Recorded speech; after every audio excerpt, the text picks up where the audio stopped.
ക്ഷേത്രം എന്ന് പറയുന്നത് വിശ്വാസികൾക്കുള്ളതാണ്, അത് തീവ്രവാദികൾക്കുള്ളതല്ല. RSSന്റേത് തീവ്രവാദ പ്രവർത്തനമാണ്.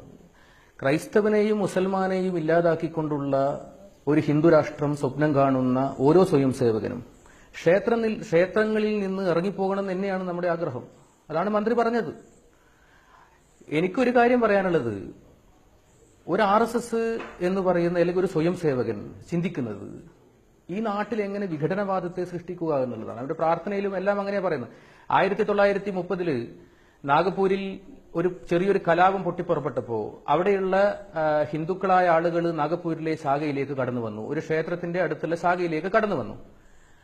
അവിടെ കടന്നു വന്ന സമയത്ത് ഈ ഡോക്ടർ ഹെഡ്ഗേവാർ, സ്ഥാപക നേതാവായ ഡോക്ടർ ഹെഡ്ഗേവാർ അവരോട് പറഞ്ഞു, നിങ്ങൾക്ക് ഞങ്ങൾ ആയുധം തരാം, നിങ്ങളും ഞങ്ങളുടെ കൂടെ നിൽക്കുക എന്ന് പറഞ്ഞിട്ട് മുസ്ലിമിനെ പരസ്യമായി ആക്രമിക്കാൻ വേണ്ടി ആയുധങ്ങൾ ശാഖയിൽ നിന്ന് അവിടുത്തെ ഓടി വന്ന ഹിന്ദുക്കൾക്ക് കൊടുക്കുക ചെയ്ത്. അല്ലാണ്ട് അവിടെ ഒരു സമാധാനം സൃഷ്ടിക്കാൻ വേണ്ടി പരസ്യമായ ചർച്ച നടത്തുകയല്ല ചെയ്ത്. അപ്പൊ സാംസ്കാരിക സംഘടന എന്ന് അവകാശപ്പെടുന്ന ഈ പ്രസ്ഥാനം ഇവിടുത്തെ ന്യൂനപക്ഷങ്ങളെ ഇല്ലാതാക്കാൻ വേണ്ടിയാണ് എന്ന് മനസ്സിലാക്കി കഴിഞ്ഞു. അതിന്റെ പ്രാർത്ഥനയിലും അതിന്റെ സംഘാഷ്ടകത്തിലും എല്ലാം അത് പറയുന്നുണ്ട്. ഹിന്ദു രാഷ്ട്രമാണ് നമ്മുടെ സങ്കല്പം. അങ്ങനെയുള്ള ഈ തീവ്രവാദ സങ്കേതത്തിന് എന്തിനു വേണ്ടിയാണ് ഈ ക്ഷേത്രങ്ങളിൽ സമാധാനം വിശ്വസിക്കുന്ന അല്ലെങ്കിൽ തന്റെ ദുഃഖം പറയാൻ വേണ്ടി വരുന്ന ആ ഭക്തന്റെ മുന്നിൽ ഈ ദണ്ഡയും നിയുദ്ധയും ഒക്കെയായി ദക്ഷയും ആരമിയെല്ലാം പറഞ്ഞിട്ട് എന്തിനാണ് അവരെ ഭീതി ഉണ്ടാക്കി ഭയപ്പെടുത്തി ഓടിക്കുന്നത്? എന്തിനാണ്? അതുകൊണ്ടാണ് ഞങ്ങൾ പറഞ്ഞത്, വിശ്വാസികൾക്ക് ക്ഷേത്രം വിട്ടുകൊടുക്കുക, തീവ്രവാദത്തിന് ഉള്ള സങ്കേതമല്ല എല്ലാ അമ്പലം എന്ന് ഓരോ സ്വയം സേവകനും ഓരോ സംഘ നേതൃത്വവും മനസ്സിലാക്കണമെന്നാണ് എനിക്ക് പറയാനുള്ളത്. ശ്രീ സുധീഷ്, ഇപ്പോൾ ശ്രീ ഹരിദാസ് പറയുന്നത് പോലെ ഏതാനും ചില ക്ഷേത്രങ്ങളിൽ 200ഓളം ക്ഷേത്രങ്ങളിൽ മാത്രമാണ് RSSന്റെ ശാഖകൾ ഉള്ളത്, മറ്റേതൊക്കെ പുറത്താണ്. അപ്പോൾ പിന്നെ ക്ഷേത്രങ്ങളെ ആയുധപ്പുരകളാക്കുന്നു എന്ന വാദത്തിന് എന്താണ് പ്രസക്തി? കുമ്മനം ചോദിച്ചതുപോലെ ഏത് ക്ഷേത്രത്തെയാണ് ആയുധപ്പുരയാക്കിയിട്ടുള്ളത്?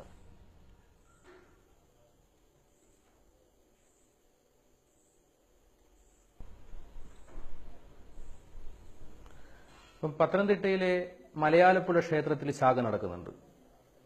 അത് ദേവസ്വം ബോർഡിന്റെ ക്ഷേത്രമല്ലേ? അതെനിക്കറിയാൻ പറ്റുന്ന ഒരു ക്ഷേത്രത്തെക്കുറിച്ച് ഞാൻ നിങ്ങളോട് പറഞ്ഞു എന്ന് മാത്രമേ ഉള്ളൂ.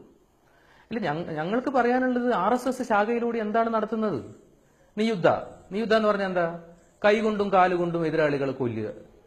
അതിൽ ചുരിക പഠിപ്പിക്കും, S ആകൃതിയിലുള്ള കത്തി, ഇരുതല മൂർച്ചയുള്ള ചുരിക അതിൽ പഠിപ്പിക്കും. ദണ്ഡ എന്ന് പറഞ്ഞാൽ ദണ്ഡ മാത്രമല്ല, ഒരു വടി മാത്രമല്ല, അതിന്റെ കൂടെ വാളും പഠിപ്പിക്കുന്നുണ്ട്. അപ്പൊ എന്തിനു വേണ്ടിയാണ് ശാഖയിൽ ഇങ്ങനെയുള്ള അഭ്യാസമുറ ശാഖയിൽ പഠിപ്പിക്കുന്നത് എന്തിനാണ് എന്ന് അവർ ചിന്തിക്കണം. ഈ ശാഖ എന്തിനാണ് ക്ഷേത്രത്തിൽ നടത്തുന്നത് എന്ന് കൂടി അവർ ചിന്തിക്കണം. 200 ക്ഷേത്രങ്ങളിൽ അവിടെ വിശ്വാസികളില്ലേ? അവിടെ ഭക്തന്മാർ പോകുന്നില്ലേ? അപ്പോൾ അത് മറ്റൊരു സ്ഥലത്തേക്ക് മാറ്റട്ടെ, അവര് ആ ക്ഷേത്രം വിശ്വാസികൾക്ക് വിട്ടുകൊടുക്കട്ടെ. അതാണ് ഞങ്ങൾ പറയുന്നത്. അല്ല, ഞങ്ങൾ പറഞ്ഞിട്ടുള്ളത്, ഇപ്പൊ നമുക്കറിയാം, ഗുജറാത്ത് കലാപത്തിൽ ഏറ്റവും കൂടുതൽ വിളിച്ച ഒരു മുദ്രാവാക്യമുണ്ട്, ഓം കാളി ജയ് കാളി, രാഷ്ട്രശക്തി തേരെ നാം RSS. ഇത് ശാഖകളിലൂടെ നമ്മൾ കബഡി കളിക്കുന്ന സമയത്ത് ചൊല്ലാറുള്ള ഒരു മുദ്രാവാക്യമാണ്, അതൊരു ശീലാണത്. ഇപ്പൊ RSSന്റെ പ്രാർത്ഥന തുടങ്ങുന്നത് ഇങ്ങനെയാണ്. ഇപ്പൊ തുടങ്ങുന്നത് നമസ്തേ സദാവത്സലേ മാതൃഭൂമി. ഞാൻ അതിനെക്കുറിച്ച് പറയുന്നില്ല, വിശദീകരിക്കുന്നില്ല. അതിന്റെ ഒരു വരി തുടങ്ങുന്നത്, പ്രഭോ ശക്തിമൻ ഹിന്ദു രാഷ്ട്രാംഗ ഭൂത ഈശ്വര, ശക്തിമത്തായ ഹിന്ദു രാഷ്ട്രത്തെ ഇവിടെ സൃഷ്ടിക്കാൻ തൊതിയായ കാര്യായ ബദ്ധാക്കടിയം, ഞാൻ അരയും തലയും മുറുക്കിയിരിക്കുന്നു, ശുഭാമാശി ഷന്തേഹി തത്പൂർത്തേ, അതിനുവേണ്ടി അത് പൂർത്തീകരിക്കാൻ വേണ്ടി എന്നെ ആശീർവദിക്കൂ. അതായത് ഹിന്ദുരാഷ്ട്രം എന്നാൽ ഒരു സ്വയം സേവകന്റെ ബോധത്തിൽ വരുന്നത് ക്രിസ്ത്യാനികളും മുസ്ലിങ്ങളും ഇല്ലാതെ, ന്യൂനപക്ഷങ്ങളില്ലാതെ ഒരു ഭൂമികയാണ് അവർ ആഗ്രഹിക്കുന്നത്. അത് സൃഷ്ടിക്കപ്പെടുന്ന ഒരു ശാഖ, ആ ശാഖ തീവ്രവാദ കേന്ദ്രമല്ലേ? ലോകത്തെല്ലാ ആരാധനാലയങ്ങൾ കേന്ദ്രീകരിച്ച തീവ്രവാദം നടക്കുന്നത്.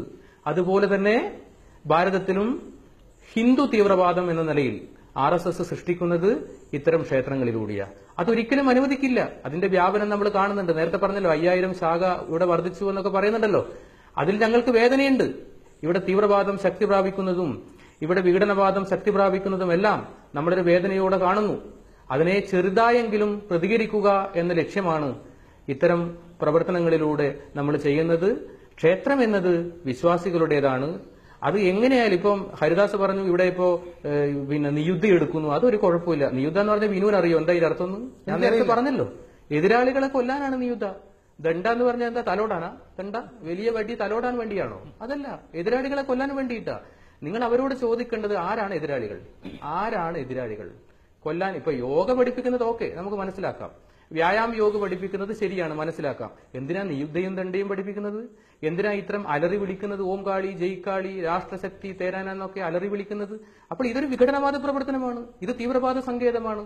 അതൊരിക്കലും ക്ഷേത്രമുറ്റത്ത് അനുവദിക്കില്ല എന്ന് തന്നെയാണ് നമ്മുടെ നിലപാട്. പക്ഷേ ശ്രീ ഹരിദാസ് പറഞ്ഞത് ശ്രദ്ധിച്ചിരിക്കുമല്ലോ, ഇത് സുതാര്യമായി പകൽ വെളിച്ചത്തിൽ നടക്കുന്ന കാര്യമാണ്. ആർക്കും ഈ പരിശീലനം നടക്കുന്ന മൈതാനങ്ങളിൽ, അത് ക്ഷേത്രത്തിന്റേതാണെങ്കിലോ മറ്റെവിടെയെങ്കിലും ആണെങ്കിലോ വരാം, കാണാം.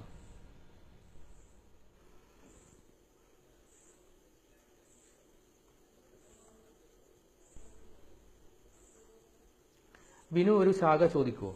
ഏതെങ്കിലും ഒരു ശാഖയിൽ നമുക്കൊന്ന് പോകാം, എന്നിട്ട് ആ ശാഖയെ ഒന്ന് വിലയിരുത്തി നോക്കാം, എന്താണ് അവർ പഠിപ്പിക്കുന്നത് നോക്കാം. അതിന്റെ ഭാഷയുണ്ട്, അത് മനസ്സിലാവില്ല, വിനുവിന് മനസ്സിലാവില്ല, എനിക്കത് മനസ്സിലാവും. ആ ഭാഷയെ ഞാൻ ട്രാൻസ്ലേഷൻ ചെയ്തു തരാം. എന്നിട്ട് നമുക്ക് നോക്കാം ഇത് ശരിക്കുള്ള ഒരു സമാധാനം സൃഷ്ടിക്കുന്ന ഒരു സംഘടനയാണോ എന്ന് നമുക്ക് നോക്കാലോ. ഇത് ഈ ദൈവത്തിന്റെ രൂപങ്ങൾ വെച്ചിട്ട് കൃഷ്ണനെയും രാമനെയും ഹനുമാനെയും ഒക്കെ വെച്ചിട്ട് ജനങ്ങളെ ഒരു നമ്മൾ സാധാരണ അരക്കില്ലം, ആ അരക്കില്ലത്തിലേക്ക് കൊണ്ടുവന്ന് കത്തിക്കുന്ന ഒരു പരിപാടിയില്ലേ, മഹാഭാരതത്തിന്റെ കഥ, അതുപോലെയുള്ള അരക്കില്ലമാണ് RSS ഇത്തരം ക്ഷേത്രങ്ങളിലും ശ്രീകൃഷ്ണ ജയന്തിയിലൂടെയൊക്കെ പണിയുന്നത് എന്ന് ഈ നാട്ടിലെ സമൂഹവും അതിന്റെ മനസ്സാക്ഷിയും ഉണരുകയും അത് മനസ്സിലാക്കുകയും ചെയ്യണമെന്നാണ് നമ്മൾ പറയുന്നത്.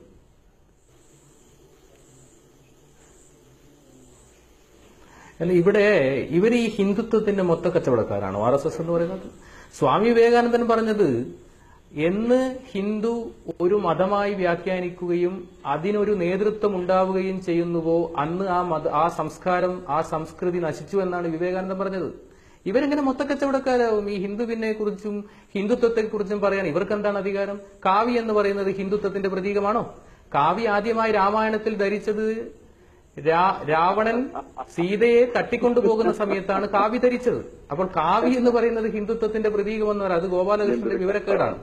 പിന്നെ മറ്റൊരു കാര്യം പറയുന്നത്, നമ്മളെ സംബന്ധിച്ചിടത്തോളം നമുക്ക് പറയാനുള്ളത്, ഒരു തരത്തിലുമുള്ള ആയുധ പരിശീലനവും ക്ഷേത്ര സംബന്ധിയായോ ക്ഷേത്ര മതിൽക്കെട്ടിനകത്തോ നടത്താൻ ഞങ്ങൾ അനുവദിക്കില്ല. RSS എന്ത് പറഞ്ഞാലും ഞങ്ങൾ പറയട്ടെ, RSS എന്താ ശരിക്കും ശാഖ ചെയ്യുന്നത്? എന്താണ് ഹിന്ദുരാഷ്ട്രം? വിനു ചോദിച്ചു നോക്ക്, എന്താണ് ഇവരുടെ ഹിന്ദുരാഷ്ട്രം? ഇവിടുത്തെ മുസൽമാന്റെയും ക്രൈസ്തവന്റെയും അവസ്ഥ എന്തായിരിക്കും? നിങ്ങൾ പറഞ്ഞു നോക്ക്, നിങ്ങളൊന്ന് ചോദിച്ചു നോക്ക്. അതിനൊരു വ്യാഖ്യാനം ഇവർക്ക് തരാൻ പറ്റില്ല. ഇവർക്ക് ഇങ്ങനെ പരിഹസിക്കാനും ഇവർക്ക് ആശയമില്ല. ഇവരുടെ കയ്യിൽ ആയുധമാണുള്ളത്. ആശയമില്ലാതെ ആയുധം കൊണ്ട് എത്ര കാലം ഇവർക്ക് ഈ ലോകത്തെ പിടിച്ചെടുക്കാൻ കഴിയും? അതൊന്നും സാധ്യമല്ല.